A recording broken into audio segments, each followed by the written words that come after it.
The broadcast is now starting. All attendees are in listen-only mode. Welcome to today's coaching session with your host, James McDonald and Craig Proctor. Well, thank you very much, Andrew. And I'd like to start by welcoming our participants to our coaching session here today. And yes, Craig is going to be talking about getting the right price. And, really, this is a very specific part of the listing presentation. And what's so vital about it is that regardless of the market conditions, and, we have coaching members from all over the country, all over the continent for that matter, and the market is always changing, and you could be in a buyer's market or a seller's market. But this is something that we were discussing yesterday. Regardless, it's always important that you're able to articulate the benefits of listing the home at the right price. And so what Craig is going to explore on this webinar are all of the things that you need to do and say and demonstrate and show that will help you get the right price in the first place, as well as get price reductions as need be or if need be. So this is a really good webinar that you've come on here today. So having said that, Craig, I know you're eager to get going and share all of your tricks and tips. So having said that, welcome to our call and take it away. Tricks and tips. Well, there's not anything too tricky about this. It's pretty logical. Of course, I did over 8,000 listing presentations, so the listing presentation was well practiced. And of course, I had my share of, especially early in my career, my share of overpriced listings. And I think we'd all agree that getting the price right from the get-go makes our life a lot easier. So we're going to talk about how to do that.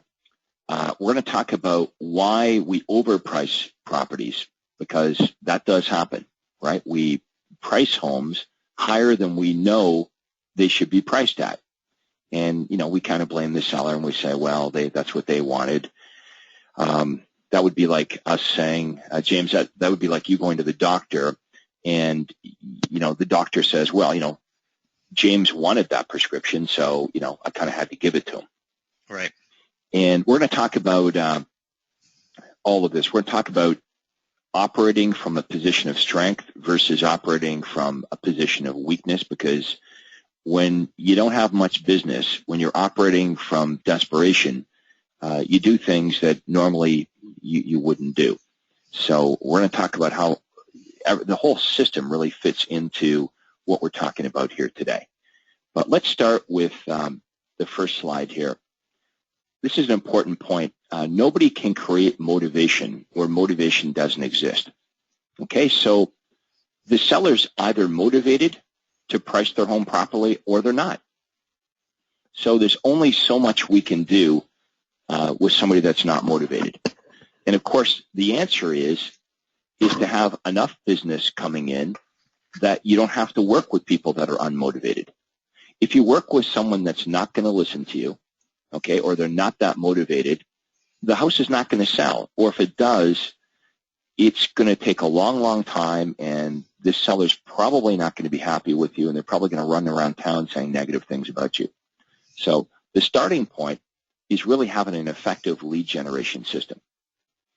If you've got a ton of sellers to pick from, you're not going to worry about the seller that wouldn't list their home properly. The seller that lacks motivation. Okay, now, if you don't have enough listings, you're going to take on anybody. Okay, so it all starts, the starting point is really having an effective lead generation system.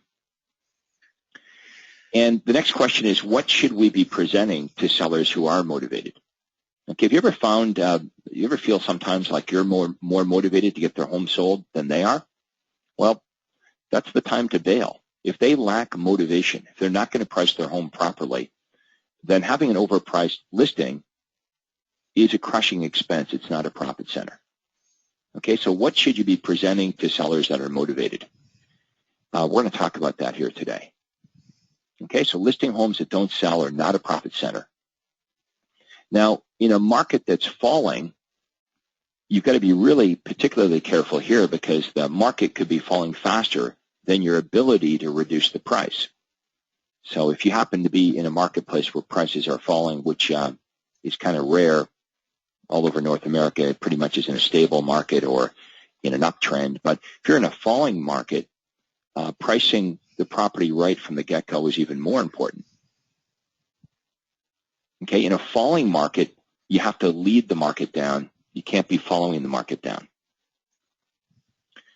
And I really made my mark in this business in 1991. That was my third year in the business, and there was a big recession here in Toronto in 1991, for those of you that remember.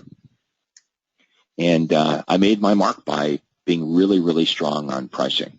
My listings were selling when a lot of other listings were expiring. And people that were listed with other agents were starting to notice that, and they were calling me. Okay, so to survive in a recession, I learned to become very, very strong on pricing. Okay, so again, the only reason that we would take on an overpriced, unmotivated seller is because we've got nobody better. We lack the power of choice. Okay, and I've been there before. I've been nervous to be truthful with sellers who are overpriced because it was my only listing. I really didn't even want to know how motivated they were because I was afraid that the answer might be that they weren't motivated at all. Okay, so you must have the luxury of choice. Okay, so you can say no to illogical sellers. Because all the information that I'm going to share with you here today, it only works if the seller is logical. You can show them all the graphs. You can go through this entire system I'm going to share with you here today, but it's going to fall on deaf ears if the seller lacks motivation or if they're just illogical. I remember one time, James, I had a house that was overpriced. Not for the house, actually. It was overpriced for the condition of the home. And that's always a difficult situation because it was in a subdivision where that particular model was selling in a very, defined price range. The problem is the house was a disaster inside. I mean, it really showed poorly. But when I looked at the comparables with the seller, all the other homes that were in that neighborhood or on that street were all selling within $5,000 in a certain price range. And that's what we listed this home at. It wasn't selling, of course. The feedback was horrible when realtors showed their buyers. The buyers and the agents were quite taken back by the lack of showability of this property. So, of course, after a month or so, the property's not selling, and I have to be delicate here because, yes, that particular model should sell in that range. They all are selling in that development in that range. But how do you say to the seller, hey, your house is a bit of a disaster inside, which it was. So I get this bright idea that what I'll do is I'll take the seller out on the weekend and I'll show them the other 3 or 4 models that are for sale right now that are the exact same model.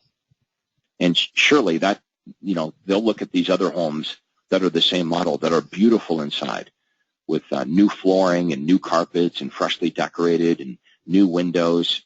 They're going to look at these other homes, and then we're going to come back to their house, and they're going to get it, right? They're going to think, well, there's no way we can compete with these other 4 homes that are beautiful and the exact same model as ours at the same price. So we get back home, and you want to know what they say to me? They said, I think we should raise the price. I kid you not. So that's an example of having an illogical seller. Okay, another quick story, which is equally as, maybe not as funny, but James, there was one time I took these buyers out and I'm showing them homes, and you really never know, what the buyer likes, what they don't like, and I bring them into this house that's a total disaster. I mean, I walk in and, there's clothes all over the place. There's dog doo-doo on the carpet. This place is a train wreck. Now, okay, so James, I'm just about to apologize to my buyer for bringing them through this horrible home because I didn't preview the house, and I should have, but anyway, I'm about to apologize for this, and they say, we really like this. Okay, so you never really know. But anyway, that backfired. So the point I want to make here is the sellers sometimes are illogical. If they're not motivated and they're illogical, none of what I show you here is going to work. Nothing's going to work. And Craig, talk about the seller that says, when talking about pricing, they start the conversation by telling you what they need for their home, what they need to get for their home. Well, that's very common. Right. I remember many times laying down the comparables and going through this process I'm going to reveal today. And the seller would say to me, well, I'm not interested in what other homes are selling for. This is what I need for my home. They're not interested in what's happening with the rest of the world. I need to only be interested in what's going on in their world. And they need a certain amount. And there's no basis for it, of course. Anyway, I think we've hammered that point home, that working with an illogical, unmotivated seller, nothing's going to work. So, don't worry about it because nothing's going to work. All you're going to do is spin your wheels and blow a whole bunch of money and sit in their house on weekends. And ironically, the illogical, unmotivated seller, they're the ones that demand the most. You can never do enough for them. So what was happening earlier in my career is these are the listings I'm getting, and I'm blowing money I don't have, and I'm wasting all this time with them. And every once in a while, maybe I get one sold, but they're not happy with me because the process took months and months and months and months, and they end up selling the home for way less than what they think they should have got for the home. So mastering lead generation in the universal callback script is where it's at. It's going to solve a lot of your problems. Okay, so I guess what I'm saying to you here today is a big part of solving your pricing problems would be getting your marketing and conversion system up and going. Okay, good marketing solves 90% of your problems. It just does, because then you have lots of sellers and you're going to pick and choose who you're going to work with. Who are you going to decide to work with? The most motivated, the most sincere, the most ready to act sellers out there, sellers that are going to do things your way and not fight you. And James, you do a good job every Thursday helping our members become experts at the universal callback script. Yeah, you're not begging for business. It's not tricking somebody who isn't motivated into being motivated. There is no tricking them. There's no motivating somebody that's not motivated. Right, and that goes for a lot of things in life. Right, I just came back from the gym this morning. Okay, I should go more often. I should do more when I'm at the gym, but only I can do that. Nobody's going to make me more motivated than I am. Right, I either am or I'm not. Okay, now we looked at the universal callback script right here. Now that's the script that you're going to use to make outbound calls. But I also would get calls into the office. And my call coordinator, her name was Cindy, she would qualify the sellers that were calling into the office. You know, we used to call these come list me's, but today we don't get as many come list me's. We might get this, come in for an interview. Okay, that's more common today. But there was a time there for many, many years where I would get come list me's. I would say probably a good 10 or 12 years. I had a period of market domination. It was really easy because sellers would just call the office and say, come and get me. I want Craig to list my home would be the message. Okay, now as things became more competitive, that turned into, we would like to interview Craig. We're meeting with a bunch of agents, and we'd like Craig to be one of them. So there's some important qualifying questions, and you're going to find these, again, on the coaching site. Okay, you're going to find the qualifying questions right here. So let's have a look at these qualifying questions. Obviously, Cindy's going to take down their name, their address. Where did you hear about us? That's important. Are you planning on listing your home when Craig comes out? I mean, if they check off yes, I'm cool with that. That means I probably don't have to do a full-blown listing presentation. So that's important to know. If so, sometimes they'll ask, well, why do you need to know that? So Cindy will say, are you planning on listing your home when Craig comes out? Sometimes the seller says, well, why would you need to know that? So Cindy will say, well, because when Craig gets there, if you're planning on listing with him, could you please have available your current tax bill, the survey of your property and legal description, and any mortgage documents. Now, when I get to their home and this information's out on the kitchen table, I pretty much know they're ready to list their home. Are you guys able to hear me okay, by the way, James? Yep, you sound crystal clear. Okay, good. Just checking. So, if I get to their home, James, I get into the kitchen, and on the table, I see their tax bill and a copy of their survey sitting on the kitchen table. What does that tell my brain? These people are ready to list their home with me. Yep. Okay, and then Cindy asked some qualifying questions. Do these look familiar? Where and why are you moving? How soon do you need to be there? And then she asked some information about the home so we can create the market analysis, square footage, bedrooms, style of home, etc. Is your basement finished, yes or no? What do you feel the property value is? It's amazing how many sellers will actually tell Cindy what they think their home is worth. Well, that's not going to entirely dictate what we're going to list the home for, but it's a clue as to what the seller's expectations are. Now, sometimes they want less than what the house is worth. Well, it's good to know that as well. Quite often, of course, we're dealing with the opposite problem. They may say to Cindy as well, we'll let Craig tell us that. That's why we want Craig to come over, because we want his opinion on what the property's worth. Okay, are you looking for a market evaluation with other real estate agents as well? Yes or no? How many, when, and who?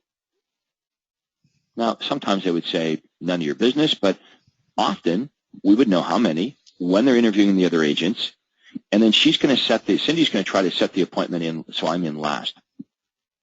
Okay, so when would a convenient time for Craig to come over after you've interviewed the other agents? Why? Because Craig wants to show you how much extra he does to get your home sold. And once she has that appointment secured, she's then going to say, and you've heard me say this before, that Craig's going to do a fair amount of work in preparation for the appointment with you on Friday. And all he asks in return is your commitment that you won't list with one of the other agents before you have a chance to meet with him. Does that sound fair? Okay, so this is a very important question. You should be asking this when you're making outbound calls. And if there's inbound calls coming to you or your assistant, don't be afraid to ask, are you speaking with other agents? Again, earlier in my career, I get this. I was afraid to ask that question because I didn't want to hear the answer. Okay, so I would like to be the last agent you meet with so I can show you how much extra I can sell your home for. Now, remember, all these PowerPoints you're going to have access to. Okay, let me show you again for those of you that came on a little bit late.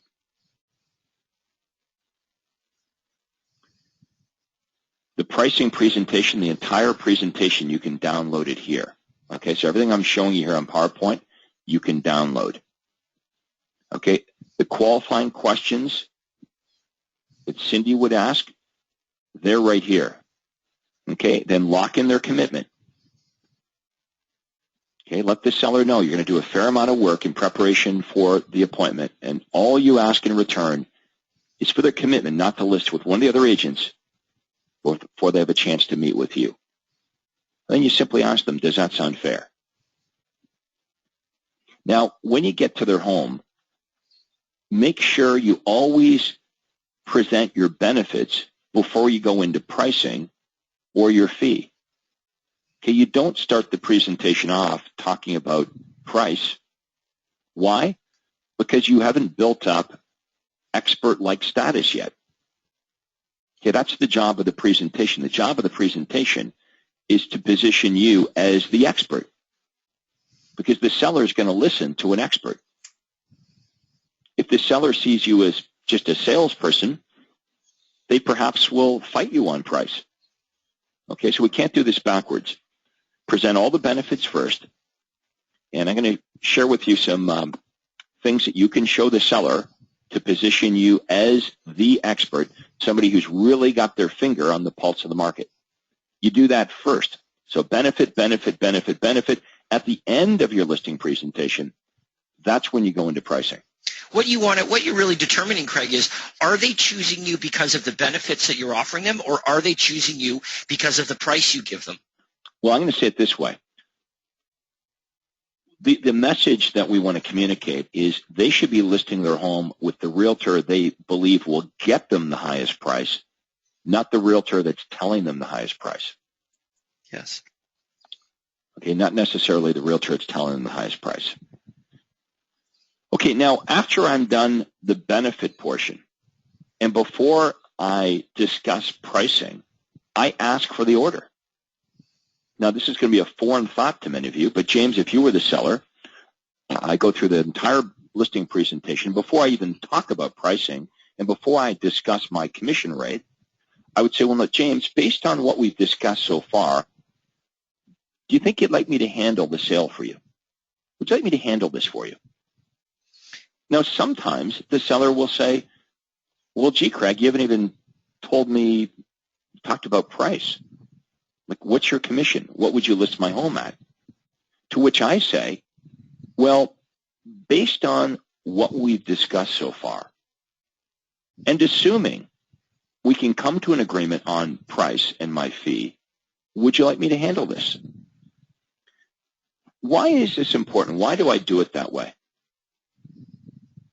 It's not the way I used to do it. Here's the way I used to do it. I would do my presentation, not ask for the order, go straight into price, and then I would talk about my commission rate. And at the end, they would say no. Well, here's the problem. I did not understand what they were saying no to. Were they saying no to the benefits? Were they saying no to my suggested list price?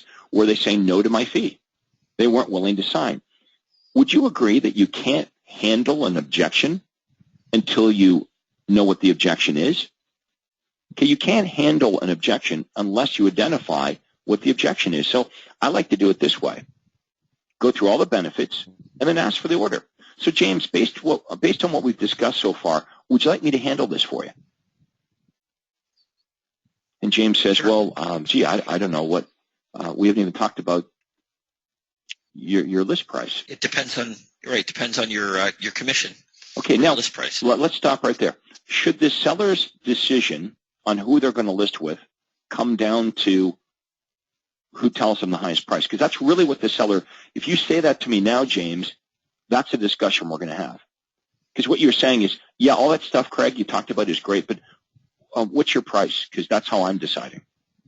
What's your commission? If your price is higher than the other guys, if your fee is lower, then yeah, that's how I'm doing it. And I'm trying to isolate this. I'm trying to get the seller to understand that they should be basing their decision on who they believe can get them the highest price, who has the best marketing plan, who has the best track record, who's demonstrated expert status here, who do they really think is going to help them achieve the highest price, not simply which realtors, telling them the highest price or the lowest commission. This is kind of funny, but it's pretty much the truth. I used to bring a smile and the same MLS printouts as all the other agents. That was my listing presentation. You see, there were no benefits to talk about. So what I would do is I would have a bunch of printouts. Well, way back then it was the MLS book. Here's your current listings.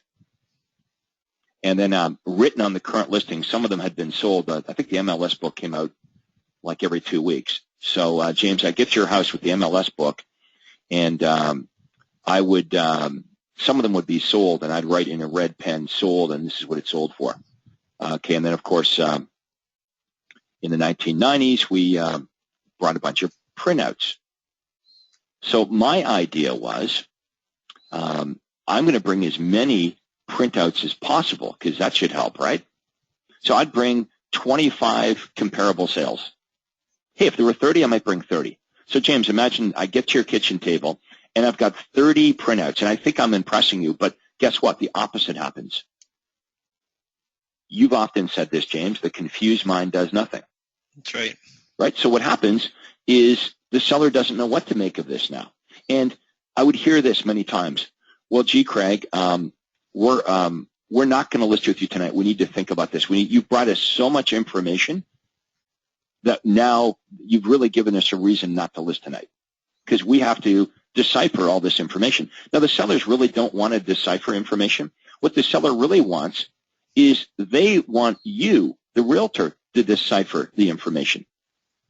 They don't want the process to be confusing. They want it to be easy. They're looking for you, the realtor, to take them by the little hand and lead them to the promised land. That's what they want.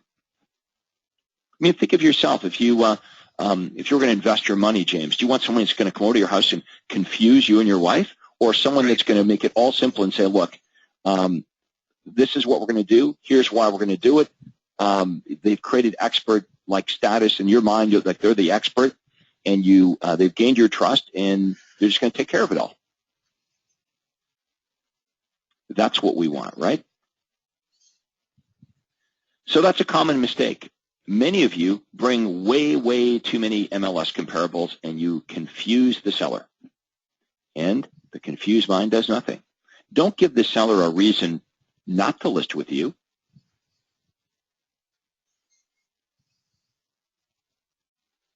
Okay, you got to take charge. Sellers want an agent who will take them by the hand and simplify the process. So here's my formula, real simple, and many of our previous members would say, Craig, really? This is all you did? Yup. And let me explain why I did it this way.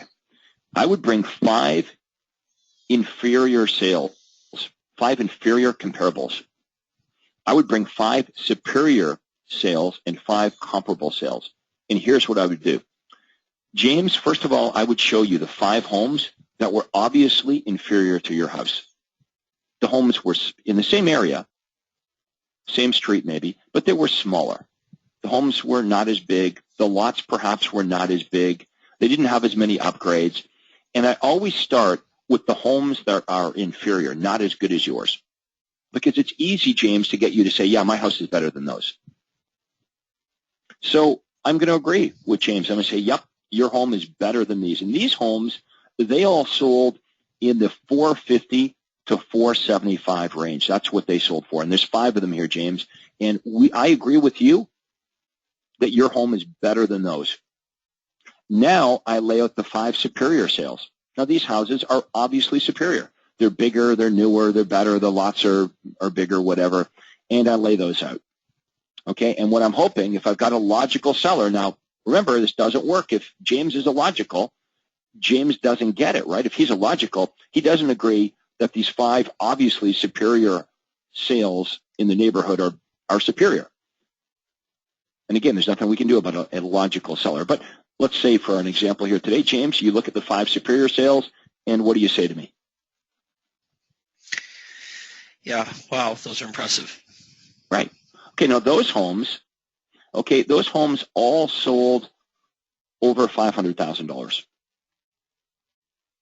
So now I've boxed James in. I've boxed the seller in. Okay, the 5 homes that are inferior sold in the $450,000 to $475,000 range. The 5 homes that James and his wife agree are superior all sold over $500,000. Now I lay down. See, I'm positioning you now, right? I've got you boxed in to a price range. I lay down the 5 comparable sales. And guess what? They all sold between $475,000 and $500,000. So I'm leading James, I'm leading the seller to where I want James, the seller, to come to the conclusion. It's way more powerful if we can get the seller to come to that conclusion rather than us telling them the price. Can everybody see that?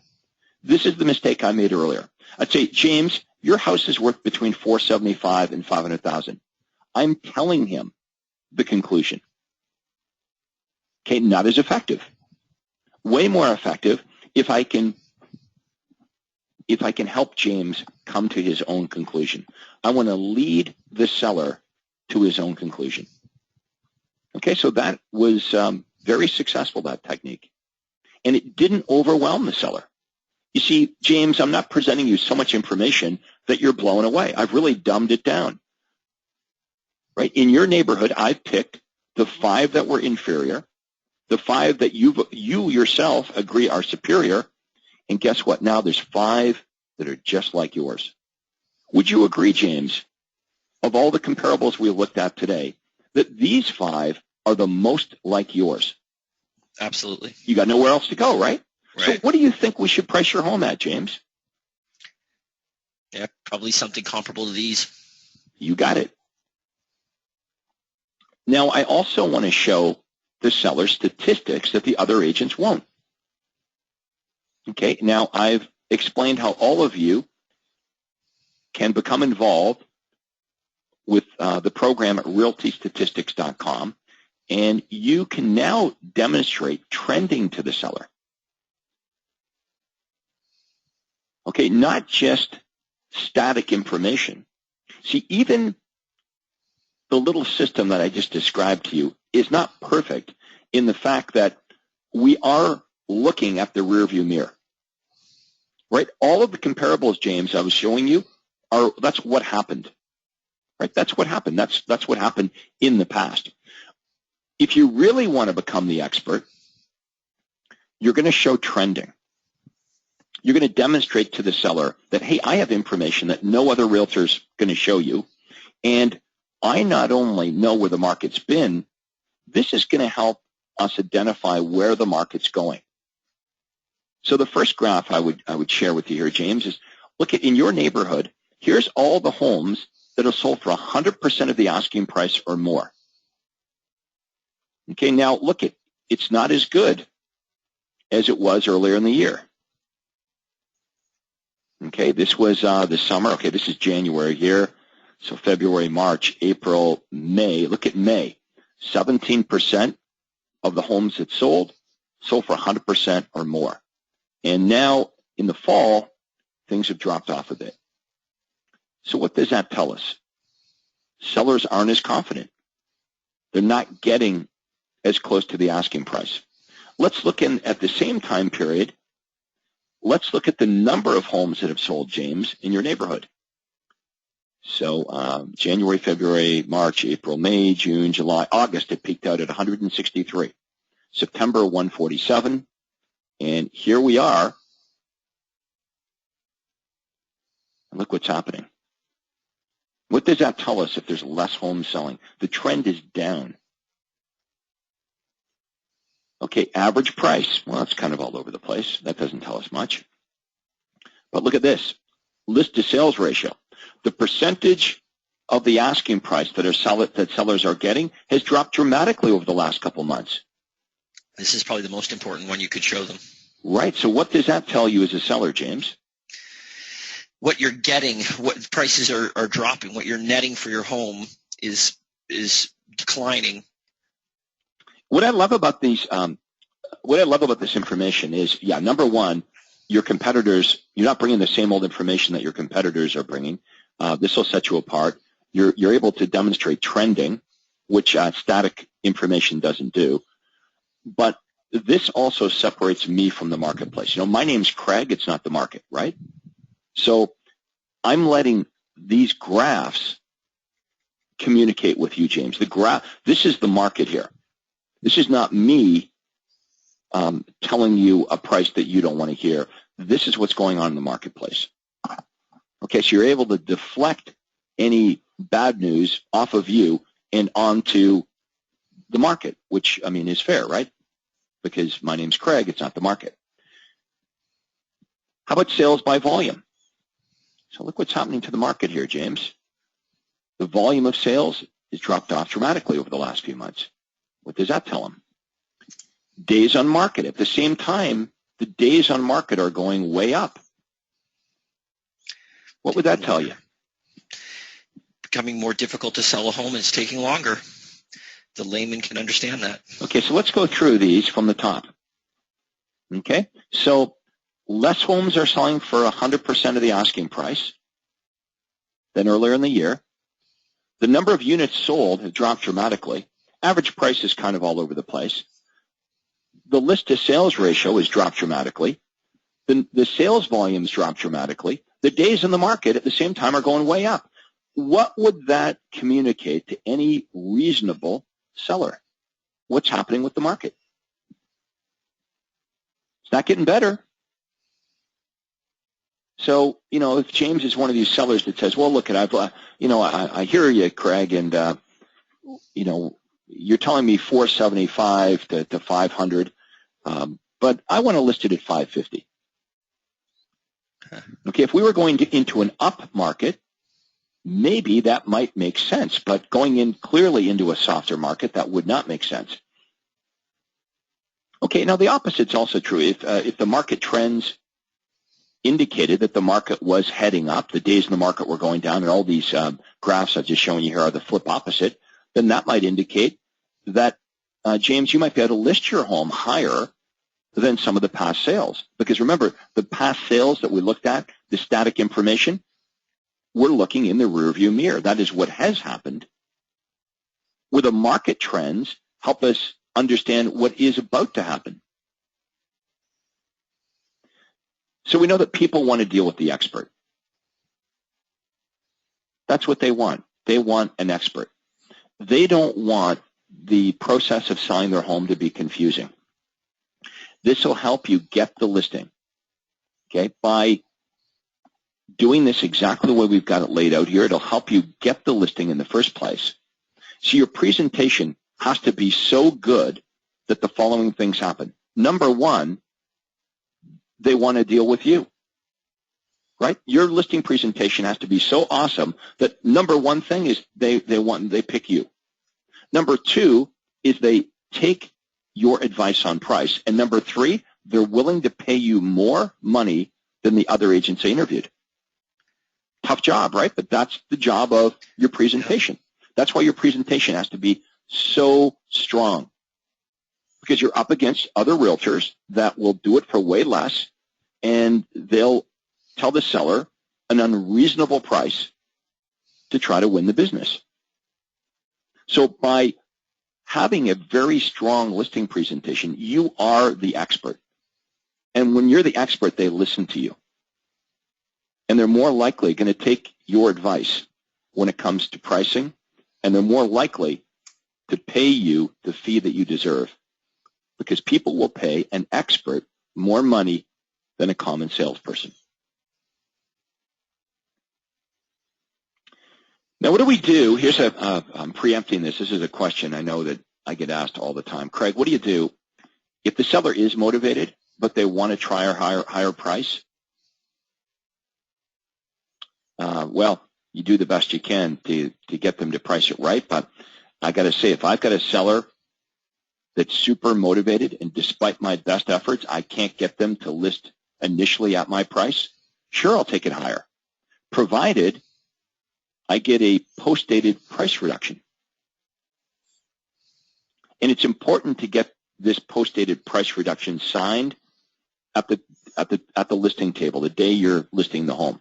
Because too many times, and you all know that this is true, the seller convinces you to list the home higher than what you recommend. And you might say this, the conversation might go like this: well, let's try it for a month, and if it's not working out, would you agree, Mr. Seller, James, would you agree after a month that we'll reduce the price down to my price? I want you to feel acknowledged, because I want you to get, the more money I get for you, the more money I get. So I want you to feel acknowledged. I don't want to lose your business just because another realtor is telling you a higher price. So why don't we do this? We'll list your home at $549,900. And if you're right, then, we'll get good feedback, and hopefully we'll get offers in the first 30 days. But if I'm right and we're getting a lot of showings and no offers or not many showings, then let's bring the price down to $499. But let's post-date this right now. That way I don't need to bother you. We don't need to get together again. That's what I want to happen. Because too many times the seller agrees with me. Oh, yeah, no problem. Let's try it at my price first. And a month from now, Sure, Craig, we'll reduce the price to your price. And then a month from now, when you follow up with them, guess what? Different story. They've got short memories. We didn't say that. They don't want to reduce the price now. And now you're stuck with an overpriced listing. This is important. If you want happy sellers, and if you want any chance of getting an overpriced listing reduced, you need to communicate with them weekly. Okay, but here's what I used to do, James. I would overprice it and then ignore them. Right? I would overprice it, and to make matters worse, I wouldn't communicate with them because I was afraid. I didn't know what to say. The only thing I could say to them is, well, I messed up and overpriced your property. But it just makes matters worse. I think we would all agree that if you've got a listing on the market for over 30 days and you're getting a ton of showings and no offers, or the opposite, you're getting very few showings and no offers, then price is a problem.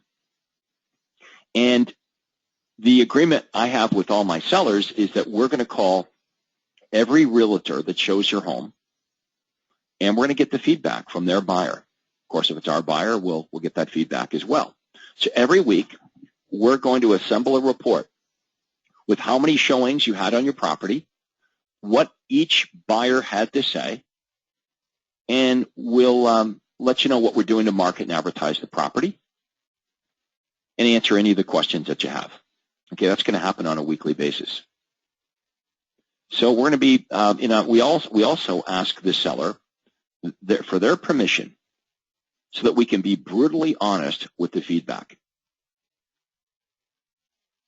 So James, one of the things that we do if you decide to list your home with us is we're big on communication, and we are going to call you every single week and give you a report of exactly how many people have looked at your home and what each buyer had to say, and we'll let you know what we're doing to market and advertise your home and answer any of the questions that you have.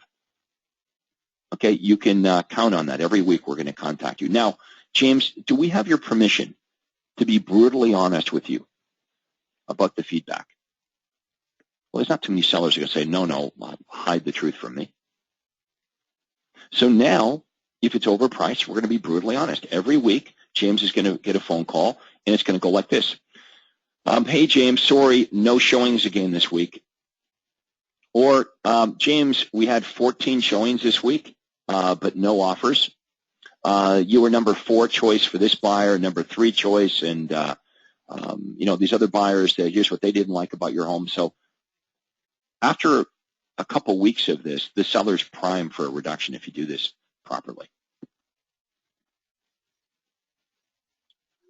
Now, if the home is not reduced or does not sell in 30 days, okay, if you get a ton of showings and no offers, or you're not getting showings, we know the price has to come down. And especially if you're in a falling market, you want to lead the market down. If you're in a rising market, well, you might get away with being patient because the market might catch your overpriced listing. But in a flat market or a falling market, doing nothing is not going to work. So one of the things, I'll tell you a little story here. One of the things that, little systems that I built into my business was what I call the 30-day seller letter. Because, James, here's what would happen. If I listed your home for too much money, and week after week, we're calling you and we're giving the feedback. If I'm not able to get you reduced, sometimes I had a tendency to procrastinate. And the longer that goes on, the more difficult it was for me to raise this whole issue of pricing. So my tendency was to ignore it. So I give you the feedback because, let's face it, it's not a nice conversation sometimes to have with the seller, especially, James, if I'm the one that picked the price. So week after week after week, I'm calling you. But after a month, this house needs to be reduced, right? We're not getting showings. So I had a tendency to procrastinate. How many of you are like me? You know, avoid, avoid, avoid, avoid. That wasn't working. So what I decided to do was build a little system in place. So on day 30, James calls me about pricing. Okay, so if James, we don't have an offer on your house, nothing's going on after 30 days, we're going to send out this letter, and it's on the coaching site here. It's the 30-day letter. Now, this is in the listing activity plan. This is automatically going to go out. Had nothing to do with me. My assistant, Cindy, is going to send this out on day 30. So, dear James, your home has now been on the market for over 30 days, and since it's not already sold, I feel we should review what has happened in the last month. I can provide you with specific information as follows.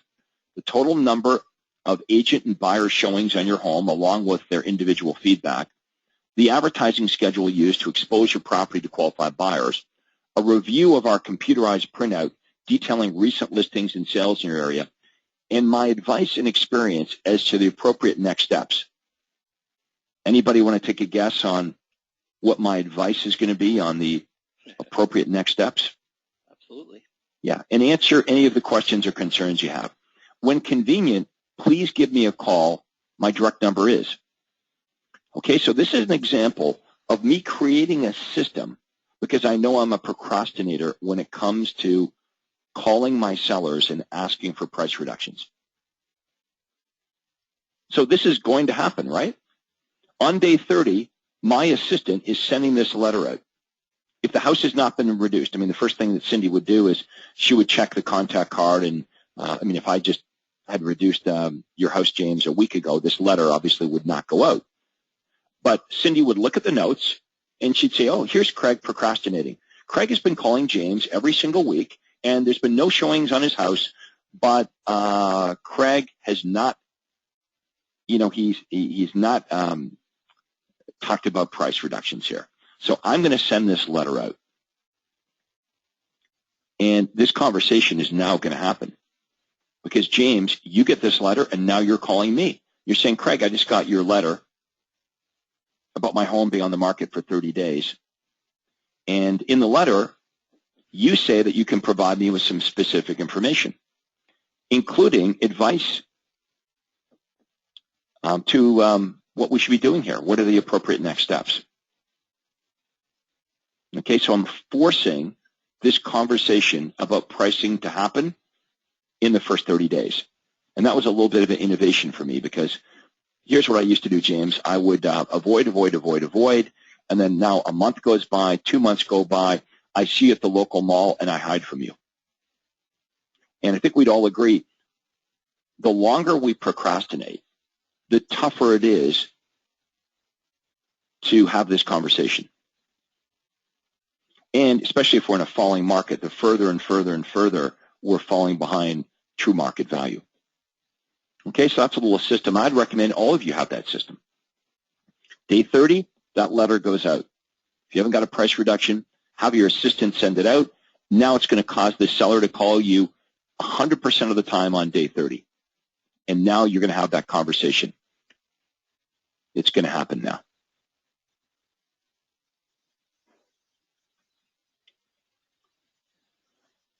And don't be afraid to release sellers that are not logical.